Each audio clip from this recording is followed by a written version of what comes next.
क्या बच्चों की निजता सोशल मीडिया का कंटेंट है? आज की कहानी उन लाखों बच्चों की है जिनकी मासूम जिंदगी सोशल मीडिया के लाइक्स और व्यूज की दौड़ में खो रही है। क्या बच्चों की हर मुस्कान और हर निजी पल को पूरी दुनिया को दिखाना वास्तव में सही है? दिल्ली के एक आधुनिक अपार्टमेंट में रोहित, नेहा और उनकी 7 साल की बेटी आर्या रहते थे।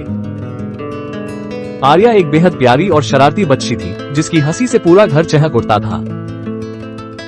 रोहित एक प्राइवेट कंपनी में कड़ी मेहनत करते थे, जबकि नेहा घर की सारी जिम्मेदारियां संभालती थी।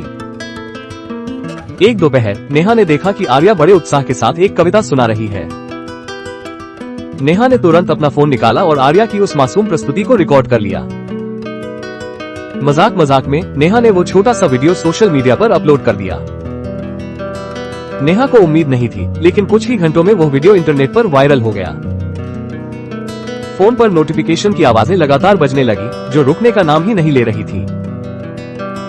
हजारों लाइक्स और लोगों की तारीफों ने नेहा के मन में एक नई महत्वाकांक्षा जगा दी।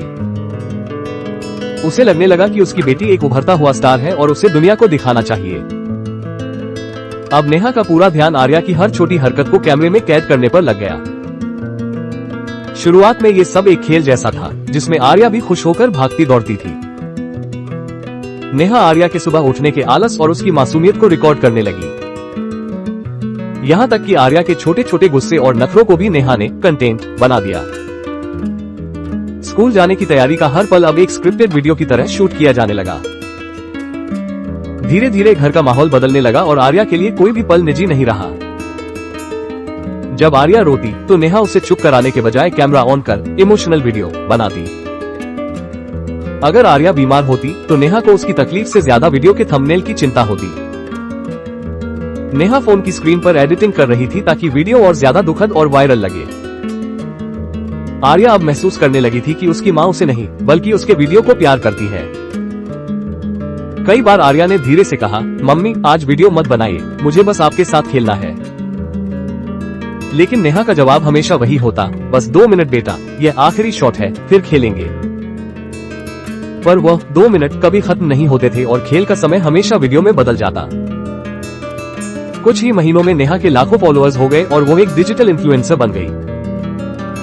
अब बड़े बड़े ब्रांड्स के ईमेल आने लगे और घर में पैसों की बारिश होने लगी। घर में नए महंगे कपड़े और विलासिता की चीजें आ गई, लेकिन आर्या की आंखों की चमक गायब हो गई। वो अब एक मशीन की तरह व्यवहार करने लगी थी, जिसे पता था कि कब मुस्कुराना है। उसे समझ आ गया था कि किस तरह का चेहरा बनाने से व्यूज बढ़ेंगे और मां खुश होगी। तनाव तब और बढ़ गया जब आर्या स्कूल जाने लगी और उसके सहपाठी उसके वीडियो देखने लगे। एक दिन लंच ब्रेक में कुछ बच्चों ने अपने फोन पर आर्या के पुराने वीडियो सबको दिखाए। उन वीडियो में आर्या जोर जोर से रो रही थी और अजीब चेहरे बना रही थी, जिसे देखकर सब हंस रहे थे।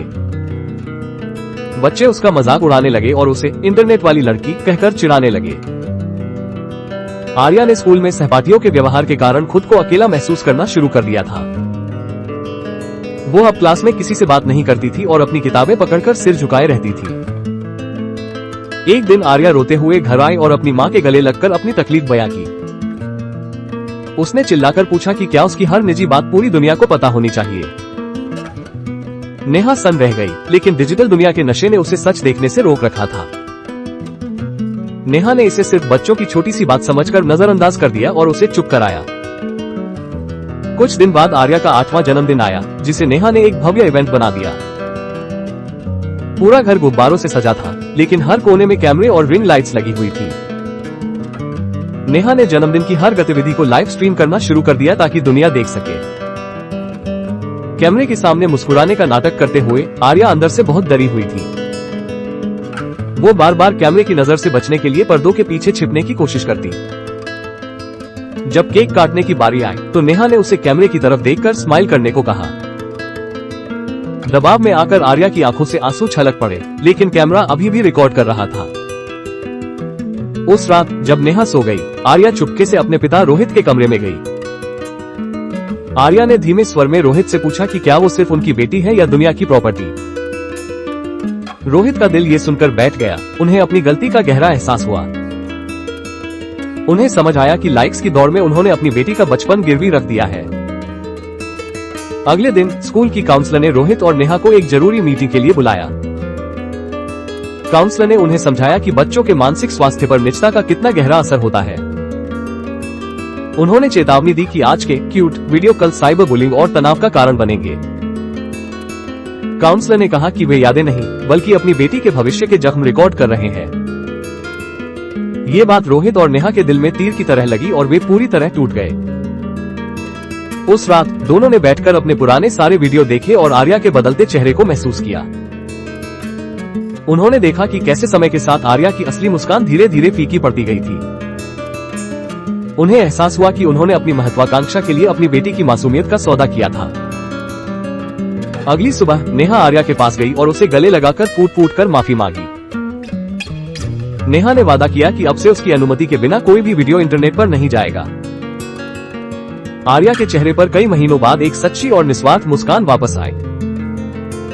नेहा ने एक साहसी फैसला लिया और अपने चैनल का पूरा स्वरूप बदल दिया। अब वो बच्चों के चेहरे दिखाने के बजाय पेरेंटिंग और मानसिक सुरक्षा पर वीडियो बनाने लगी। उसने अपने फॉलोअर्स को ईमानदारी से बताया कि क्यों उसने अपनी बेटी की निजता वापस लौटाई है। व्यूज गिर गए और ब्रांड्स ने हाथ खींच लिए, लेकिन परिवार को अब इसकी कोई परवाह नहीं थी। घर में अब कैमरों की जगह खिलौनों की आवाजें और स्क्रिप्ट की जगह असली बातें थीं। परिवार की खुशी अब किसी स्क्रीन पर निर्भर नहीं थी, बल्कि उनके आपसी रिश्तों में थी। याद रखें, डिजिटल फुटप्रिंट्स कभी नहीं मिटते, इसलिए बच्चों को वायरल नहीं बल्कि एक सुरक्षित बचपन दें।